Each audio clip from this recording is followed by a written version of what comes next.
नमस्कार और इस खास चर्चा में स्वागत है। आज हम एक बहुत ही दिलचस्प किताब के सारांश पर बात करने वाले हैं। किताब का नाम है you become what you think, मतलब आप वही बनते हैं जो आप सोचते हैं।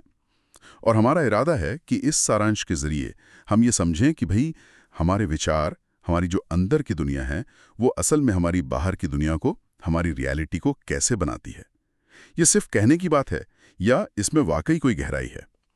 अगर हम देखें कि ये सारांश कहाँ से आया है, तो इसमें कई अलग अलग चीज़ें मिलती हैं, जैसे माइंडफुलनेस या सचेतन ध्यान की बातें, आदतें बनाने का विज्ञान, स्टोइक दर्शन, थोड़ा मनोविज्ञान और हाँ, कुछ आध्यात्मिक ज्ञान भी है।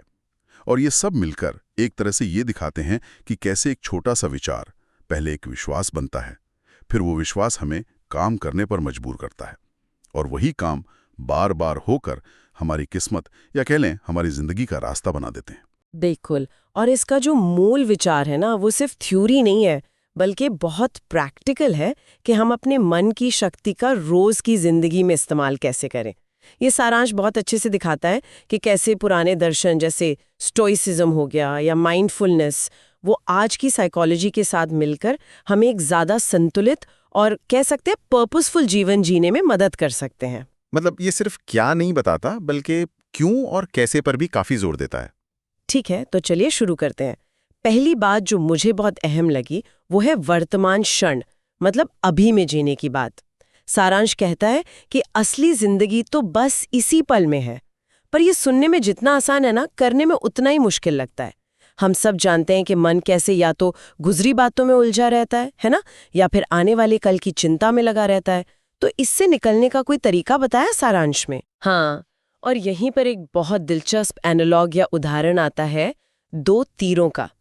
पहला तीर तो वो है जो जिंदगी हम पर चलाती है, मुश्किलें, दर्द जो बाहरी हालात से आता है, इस पर हमारा कंट्रोल कम होता है। लेकिन दूसरा तीर वो हम खुद पर चलाते हैं, उसी दर्द के बारे में बार बार सोचकर, चिंता करके, उसे और बड़ा बनाकर।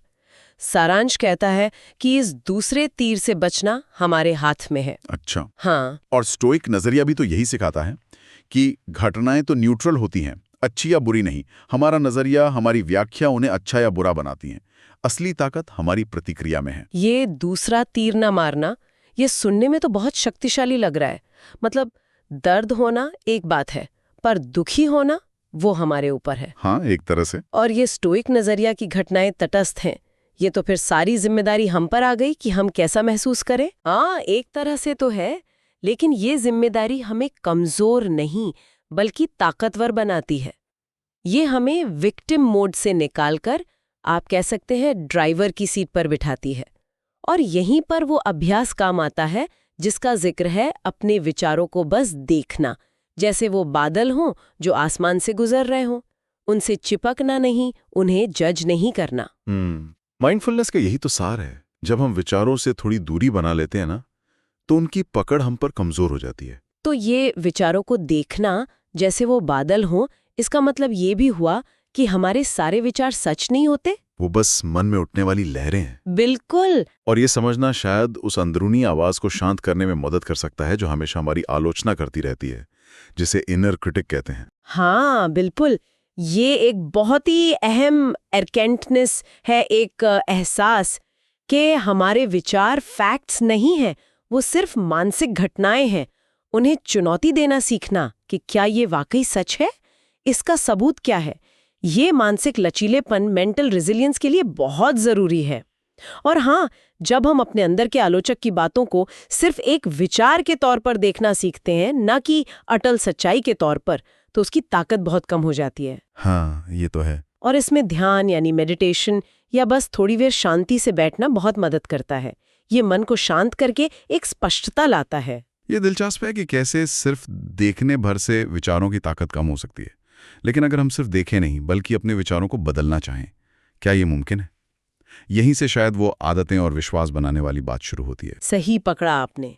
विचारों को देखना पहला कदम है, फिर उन्हें सचेत रूप से चुनना और बदलना वो अगला कदम है। सारांश इसी बात पर जोर देता है कि जो विचार हम बार बार दोहराते हैं, वही धीरे धीरे हमारे पक्के विश्वास बन जाते हैं। और यही विश्वास फिर हमारी पहचान को बनाते हैं। हम जो लगातार सोचते हैं, हम मानने लगते हैं कि हम वही हैं। और ये बदलाव एकदम से नहीं आता, बल्कि छोटी छोटी रोज की आदतों से आता है। जैसे सारांश में जिक्र था कृतज्ञता जताने का या पॉजिटिव अफर्मेशंस का, मतलब वो सकारात्मक वाक्य जिन्हें हम दोहराते हैं। हाँ, ताकि वो हमारे अवचेतन मन में बैठ जाए। राइट। और जर्नलिंग का भी जिक्र था, यानी अपने विचारों भावनाओं को लिखना। क्या ये छोटी छोटी चीजें वाकई में इतना बड़ा फर्क ला सकती हैं? हाँ, और इसका असर बिल्कुल चक्रवृद्धि ब्याज जैसा होता है। Compound effect. एक छोटा सा सकारात्मक विचार या आदत अगर रोज दोहराई जाए तो समय के साथ बहुत बड़ा मानसिक और भावनात्मक बदलाव ला सकती हैं। और ये सिर्फ कोई अच्छी सलाह नहीं है, इसके पीछे विज्ञान है जिसे न्यूरोप्लास्टिसिटी कहते हैं। मतलब हमारा दिमाग सचमुच बदलता है, नए न्यूरल पाथवेज बनाता है जब हम लगातार एक ही तरह से सोचते हैं या काम करते हैं। ये विचारों को दिमाग में पक्का करने जैसा है। न्यूरोप्लास्टिसिटी, वाह, मतलब दिमाग बदल सकता है। तो फिर वो सीमाएं जो हमें रोकती हैं, क्या वो भी बदली जा सकती हैं? सारांश कहता है कि कई सीमाएं तो हमने खुद ही बना रखी होती हैं। ये हमारे लिमिटिंग बिलीफ्स होते हैं। इन्हें कैसे पहचानें और बदलें? पहला कदम तो है जागरूकता। ये पहचानना कि कौन से विचार या विश्वास हैं जो हमें आगे बढ़ने से रोक रहे हैं। जैसे मैं ये नहीं कर सकता या मैं काफी अच्छा नहीं हूं टाइप के विचार।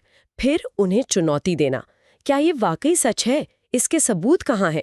और फिर सचेत रूप से उनकी जगह नए शक्तिशाली विश्वासों को स्थापित करने के लिए काम करना पड़ता है। इसमें अफर्मेशंस या विजुअलाइजेशन मदद कर सकते हैं। और इस सफर में मोटिवेशन का क्या रोल है? हम अक्सर सोचते हैं कि मोटिवेशन होगा तभी कुछ करेंगे, पर वो तो आता जाता रहता है ना? बिल्कुल। और यहीं पर अनुशासन, डिसिप्लिन और रूटीन का महत्व सामने आता है। प्रेरणा शुरुआत करने के लिए अच्छी है, लेकिन लंबे समय तक टिके रहने के लिए अनुशासन चाहिए। रोज थोड़ा ही सही, पर लगातार कोशिश करना, भले ही उस दिन मन न भी कर रहा हो, यही असली बदलाव लाता है। सारांश भी यही कहता है कि लक्ष्य परफेक्शन नहीं, बल्कि लगातार प्रोग्रेस होना चाहिए। Progress, not perfection. और इसमें हमारे भवचेतन मन, सबकॉन्शियस माइंड की भी कोई भूमिका है? सारांश कहता है कि वो तो ऑटो पायलट पर चलता है, इसलिए उसे सही दिशा देना जरूरी है। विजुअलाइजेशन इसमें कैसे मदद करता है? देखिए, अवचेतन मन जो है ना, वो तर्क से ज्यादा भावनाओं और तस्वीरों की भाषा समझता है। तो विजुअलाइजेशन यानी अपने लक्ष्यों को हासिल करते हुए या मनचाही स्थिति में खुद की स्पष्ट कल्पना करना, ये सबकॉन्शियस को प्रोग्राम करने का एक बहुत शक्तिशाली तरीका है। और दिलचस्प बात यह है कि हमारा दिमाग एक बहुत स्पष्ट कल्पना और असलियत के अनुभव में ज्यादा फर्क नहीं कर पाता। तो जब हम सफलता की कल्पना करते हैं, तो हम सचमुच अपने दिमाग को उस सफलता के लिए तैयार कर रहे होते हैं। तो हमने देखा कि कैसे हम अपने विचारों, विश्वासों और आदतों को सचेत रूप से बदल सकते हैं। लेकिन जिंदगी में सिर्फ अंदरूनी काम ही तो नहीं होता, बाहर से भी चुनौतियां आती हैं, मुश्किलें, फेलियर। इनसे निपटने के बारे में सारांश क्या कहता है?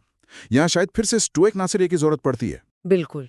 स्टोइक दर्शन हमें लचीलापन, जिसे रेजिलियंस कहते हैं, वो बनाने में मदद करता है। इसका मूल मंत्र है, उन चीजों पर ध्यान दो जिन्हें तुम कंट्रोल कर सकते हो। तुम्हारी विचार, तुम्हारी प्रतिक्रियाएं, तुम्हारे काम, और जो तुम्हारे कंट्रोल से बाहर हैं, जैसे दूसरों का बर्ताव, बाहरी घटनाएं, उन्हें स्वीकार करना सीखो। उनसे लड़ने की बजाय उन्हें स्वीकार करने में ज्यादा शांति है। और कठिनाइयों को दुश्मन नहीं बल्कि शिक्षक समझना, ये नजरिया अपनाना कैसे है? जब कुछ बुरा होता है तो उसे शिक्षक समझना तो बहुत मुश्किल लगता है। मुश्किल जरूर है, पर नामुमकिन नहीं।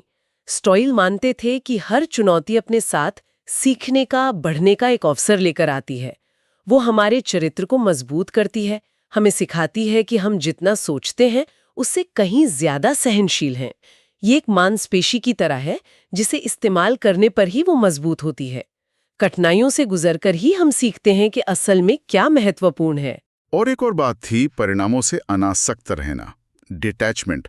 मतलब अपना बेस्ट दो, पर नतीजा क्या होगा इसकी चिंता छोड़ दो। ये कैसे मुमकिन है? हम तो नतीजों के लिए ही काम करते हैं। यहाँ अनासक्ति का मतलब उदासीनता या केयरलेस होना नहीं है।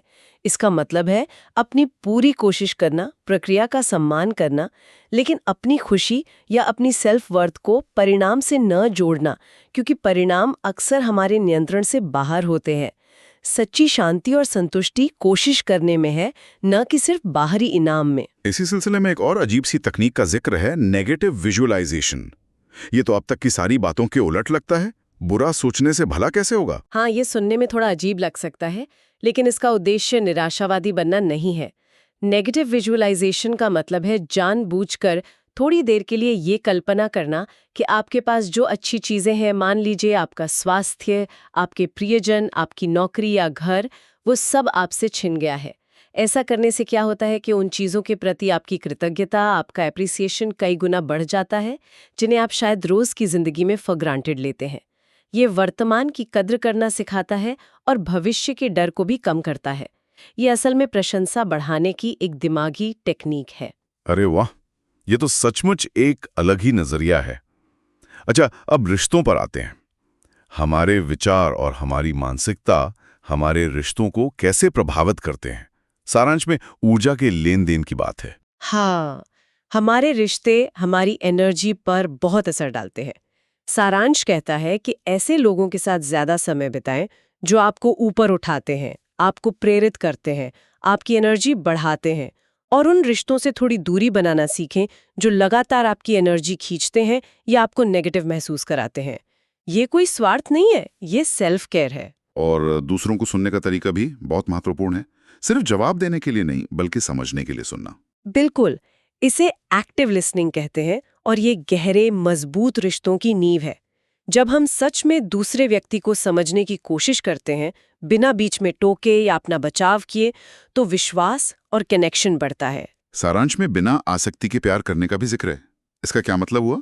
क्या इसका मतलब है कि परवाह न करे? नहीं, परवाह न करना नहीं, बल्कि इसका मतलब है दूसरे व्यक्ति को उसकी आज़ादी और उसकी इंडिविजुअलिटी के साथ स्वीकार करना, उन्हें बदलने की कोशिश किए बिना, उन पर अधिकार जमाए बिना या अपनी खुशी के लिए पूरी तरह उन पर निर्भर हुए बिना प्यार करना।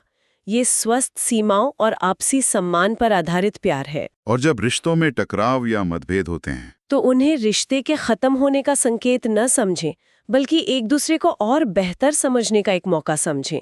अगर उन्हें सही तरीके से संभाला जाए, तो मतभेद हमें वो एरिया दिखा सकते हैं जहां हमें बात करने का तरीका सुधारने या अपनी उम्मीदों को एडजस्ट करने की जरूरत है। ये सब इमोशनल इंटेलिजेंस के हिस्से हैं। और आखिर में दो बहुत शक्तिशाली विचारों का जिक्र है, कृतज्ञता यानी ग्रैटिट्यूड और उद्देश्य यानी पर्पस। सारांश कृतज्ञता को सुपर पावर क्यों कहता है? क्योंकि कृतज्ञता सचमुच हमारे दिमाग को रीवायर करती है, बदलती है। जब हम नियमित रूप से उन चीज़ों पर ध्यान देते हैं जिनके लिए हम शुक्रगुजार हैं, तो हमारा दिमाग जिंदगी में कमी के बजाय प्रचुरता को देखने लगता है। इससे हमारा मूड अच्छा होता है, सेहत बेहतर होती है और जिंदगी को देखने का पूरा नजरिया बदल जाता है। ये ऐसा है जैसे आपने अपने दिमाग का फिल्टर बदल दिया हो। और उद्देश्यपूर्ण जीवन जीना और दूसरों के लिए कुछ करना, क्या यही स्थायी खुशी का रास्ता है? हाँ, मनोविज्ञान भी यही कहता है। जो क्षणिक सुख होते हैं, जैसे शॉपिंग या एंटरटेनमेंट, वो थोड़ी देर की खुशी देते हैं, लेकिन जो स्थायी संतुष्टि है, डीप फुलफिलमेंट, वो एक उद्देश्यपूर्ण जीवन जीने से, अपनी क्षमताओं का इस्तेमाल करने से और दूसरों की जिंदगी में कुछ अच्छा योगदान देने से मिलती है। जब हम खुद से बड़ी किसी चीज का हिस्सा बनते हैं, तो जीवन ज्यादा सार्थक लगता है। तो अगर हम इस पूरी चर्चा को समेटें, ऐसा लगता है कि ये सारांश हमें एक तरह का मेंटल टूल किट दे रहा है। हमने शुरू किया क्षणिक विचारों से और देखा कि कैसे वो हमारी पहचान, हमारे लचीलेपन, हमारे रिश्तों और यहाँ तक कि हमारे जीवन के उद्देश्य को भी प्रभावित करते हैं। और जो मुख्य संदेश है वो तो बिल्कुल साफ है, जैसा कि शीर्षक ही कहता है, आप वही बनते हैं जो आप सोचते हैं। हाँ, और सबसे दिलचस्प बात यह है कि ये सब चीजें कैसे एक दूसरे से जुड़ी हुई हैं। एक विचार वो धीरे धीरे विश्वास बनता है, विश्वास हमारे कामों को गाइड करता है और हमारे लगातार किए गए काम ही हमारी आदतें और आखिर में हमारी डेस्टिनी, हमारी नियति बन जाते हैं। ये पूरी एक चेन है जिसकी शुरुआत एक अकेले विचार से होती है। और ये सिर्फ हवाई बातें नहीं है। सारांश ने हमें ठोस तरीके भी दिए। जर्नलिंग, अफर्मेशंस, विजुअलाइजेशन, कृतज्ञता का अभ्यास, माइंडफुलनेस, ये सब वो तरीके हैं जिनसे हम अपनी अंदरूनी दुनिया को संवार सकते हैं, उसे बेहतर बना सकते हैं। बिल्कुल, और ये देखना भी बहुत फैसिनेटिंग है कि कैसे पुराना ज्ञान जैसे स्टोइक फिलॉसफी, माइंडफुलनेस और आज का मॉडर्न मनोविज्ञान, आदतें, सबकॉन्शियस माइंड, न्यूरोप्लास्टिसिटी, एक ही मूल सिद्धांत पर आकर मिलते हैं कि हमारे मन में बहुत शक्ति है। अगर हम इसे बड़े परिप्रेक्ष्य में देखें तो ये यही बताता है कि एक सार्थक और शांत जीवन जीने के लिए अपने मानसिक विकास पर सचेत रूप से काम करना कितना जरूरी है। ये अपने आप नहीं होता, इसके लिए एक्टिव कोशिश करनी पड़ती है। ये चर्चा वाकई इस बात पर रोशनी डालती है कि हमारा अंदरूनी माहौल, हमारे विचार, विश्वास, हमारा नजरिया हमारी बाहरी दुनिया पर कितना गहरा असर डालता है। ये एक बड़ी जिम्मेदारी भी है और एक बड़ा अवसर भी। और यहीं पे शायद एक विचारणीय प्रश्न छोड़ सकते हैं हम। ये सारांश मुख्य रूप से इस बात पर केंद्रित है कि हम एक बेहतर व्यक्तिगत जीवन जीने के लिए अपने विचारों को कैसे आकार दे सकते हैं। लेकिन अगर ये सिद्धांत सही है कि विचार वास्तविकता बनाते हैं, तो क्या हमारे सामूहिक विचार यानी समाज के सोचने के पैटर्न हमारी साझी वास्तविकता जैसे हमारी सामाजिक चुनौतियां या अवसर, क्या उनको भी आकार दे रहे हैं? और अगर हाँ, तो क्या सामूहिक सोच को बदलकर हम बड़े पैमाने पर बदलाव ला सकते हैं? इस पर सोचने के लिए यकीनन बहुत कुछ है।